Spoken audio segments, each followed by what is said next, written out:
My wife was pregnant with my child, but refused to treat me like the father or let me touch her bump, so I gave her an ultimatum. She then revealed a dark secret that changed everything, plus all updates. When my wife first became pregnant, she instantly started acting cold towards me, so much so that she wouldn't let me go to ultrasounds and wouldn't even let me feel the baby kicking in her belly. Her therapist suggested that this could be because she feels resentment towards me. He fully believes that because I have a 5-year-old daughter from a previous relationship, my wife doesn't feel special having my child. Ever since the therapist has explained this to her, my wife has completely gone off the rails. During our baby shower last week, she interrupted the entire celebration to tell everyone that this will not be my first kid, and that if anyone sees her distancing herself from me, not to ask her about it as it might trigger her. On top of pulling public stunts, she is also nasty and vile to me in person. If I ever mention anything about her bump, she comments about how my ex's was probably bigger. She refuses to acknowledge that I am the father of the baby, going as far as calling me the nut donor to her mother. If we go out together, she wears the loosest clothes so I don't see her bump. I'll even see her pull her shirt down when she sees me come into the room so I don't see her bump. She sat on me the other day,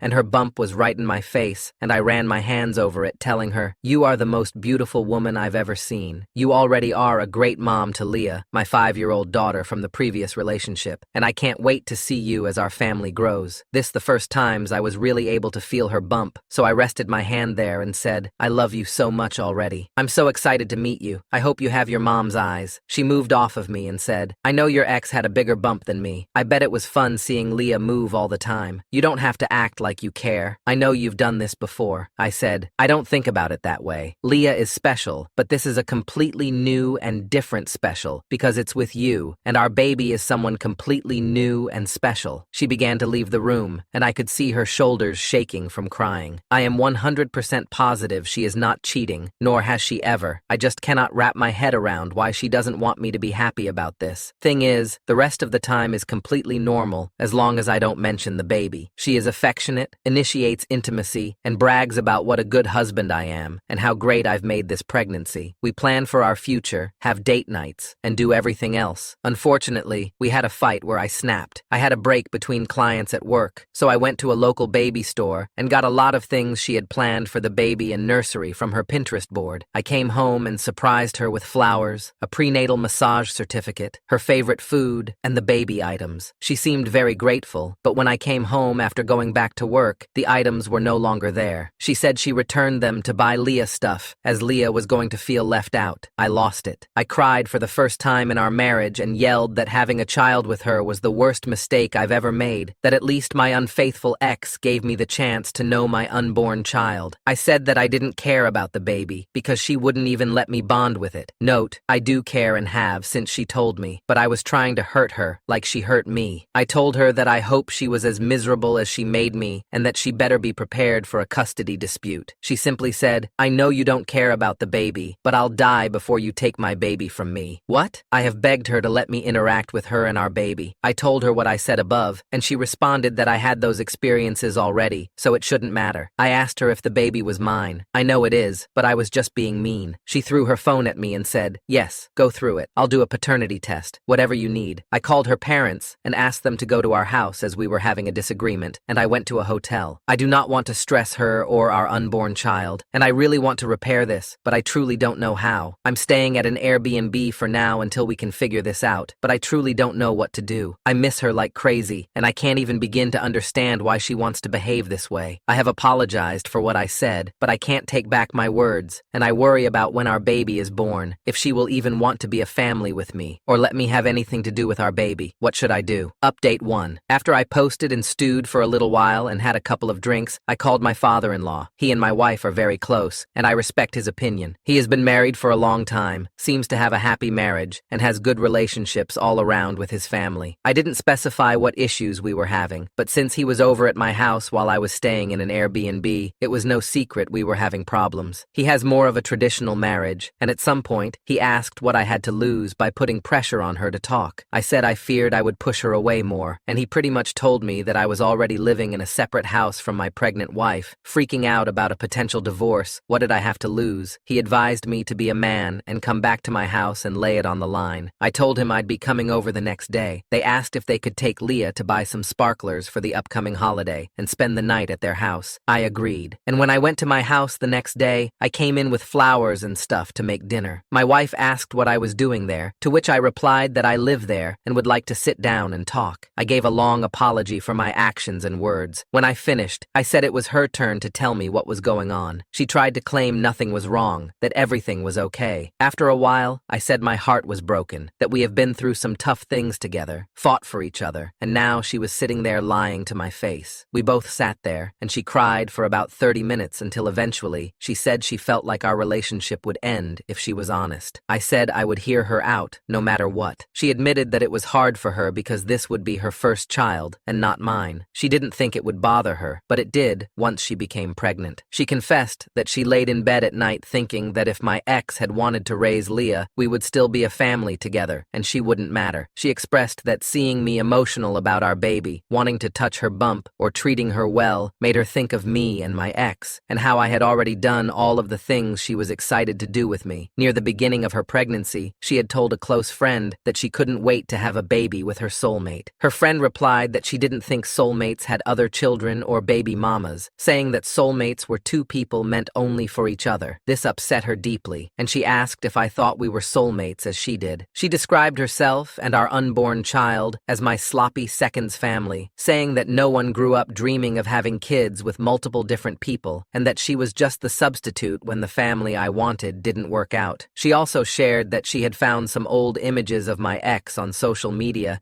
and couldn't stop comparing her pregnant body to hers. She feared the baby wouldn't be an equal to Leah in my eyes. It worried her when I would ask what she thought the baby would be like, wondering what would happen if the baby were disabled, didn't like to do the things we enjoyed as a family, or if the baby and Leah didn't like each other. She said that at one point, she found herself wishing I had never had Leah, so she wouldn't have to worry as much. That's when she knew she had to really put in the extra effort to maintain a relationship with Leah. She feared that between work and Leah, I wouldn't have time for a bond with the baby. She read articles online about fathers not bonding with their children until they were able to do things with the family, and that concern weighed heavily on her. When I did try to bond with the baby, she worried the baby wouldn't live up to Leah. I have never been shy about saying how much being a father means to me, and how raising Leah has been the highlight of my life, along with marrying my wife, and now having our child together. She said it was initially what made her confident in marrying me, and excited to have a big family with me, but now she constantly wondered if her pregnancy and this baby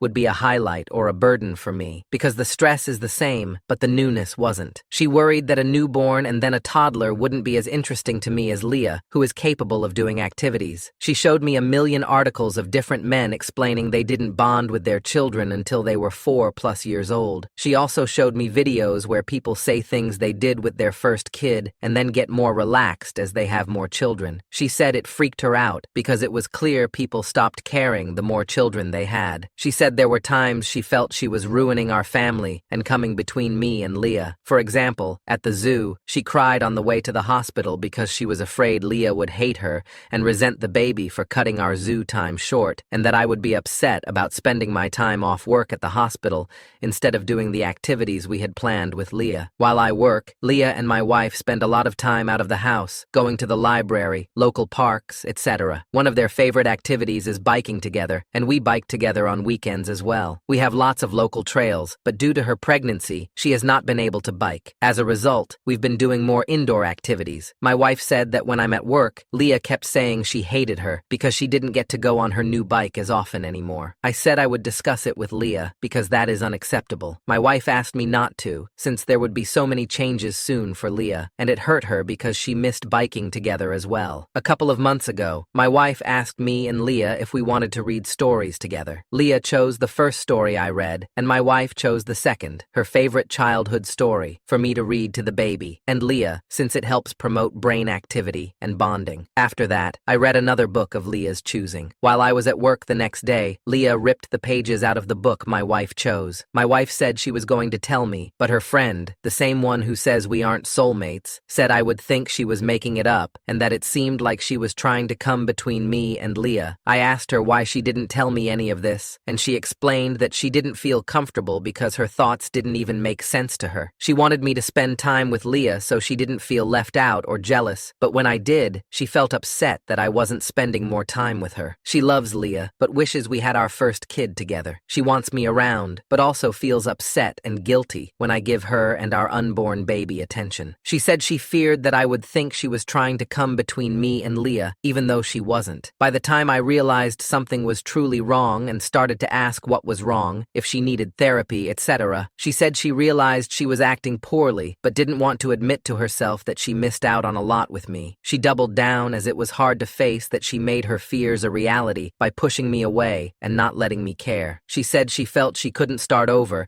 and that her first pregnancy was a somewhat bad experience because of her own actions. At this point, I realized how terrible I had been. I apologized for making her feel like she couldn't come to me about anything. She said when she researched her feelings, she found a bunch of forums where people were calling the posters evil for their feelings about their stepchildren, and she feared I would feel the same. She said if I had told her I felt about Leah the way she felt about Leah, it would make her angry and upset, so she couldn't see how I wouldn't feel the same. We both cried for a long time. I tried to reassure her. I told her how much I loved her, how excited I was, that she was the family of my choosing and my soulmate, and that the universe knew that Leah and I needed her, which is why circumstances allowed us to be a family. She apologized for the way she treated me and said she wanted to make it right. She said she had wanted to apologize when I was beginning to have my meltdown, but was surprised when I yelled, and she realized she might have messed up beyond repair to get that reaction from me. We continued to cry for a long time, and she asked if I wanted to feel the baby. Of course, I said yes, and we cried even more. It turned out to be a great evening. I knew things were turning around when she woke me up by whispering, "Baby wants blueberry pancakes." That's Saturday. I don't think I've ever prepared pancakes so fast. I couldn't keep the smile off my face. We ended up going to a pool party a few days later, and she let me choose her swimsuit, a big deal for someone who only wore baggy clothes around me. We took family pictures, and the universe was clearly on my side because on the way home, she asked me to feel her belly, and our baby was hiccuping, something I had never felt before, and a first we could share together. She has even let me help her when she is sick, without making an excuse about Leah. I've learned that when she comes and puts her back to me and lifts her arm, that's my cue to lift her belly up. I now spend a lot of time rubbing and talking to her belly, and rubbing her feet, legs, back, shoulders, and hips. She is sore everywhere at this point. The first 500 times it made me cry. It has been such a relief to be involved. I never thought being tasked with acquiring the most random food items at 2 a.m. would be a great time for me, but it is. It still sucks that I missed out on a lot. I think it sucks for her too. She gets emotional and says a weight has been lifted off her and things are so much easier, and she is upset that she didn't talk to me sooner. I have been working to fix some of my wife's guilt, and I realized there were a lot of simple fixes. For example, I went to my local bike shop and got a pull-behind trailer. Now, I pull her in that, and she can use a small fan and ice packs while Leah rides her bike. I have taken time off work, so I can spend more time with both of them. We are all in therapy, and thankfully Leah's therapist continues to say she is securely attached to both of us, enjoys the time we spend together, is coping very well. Some of her behavior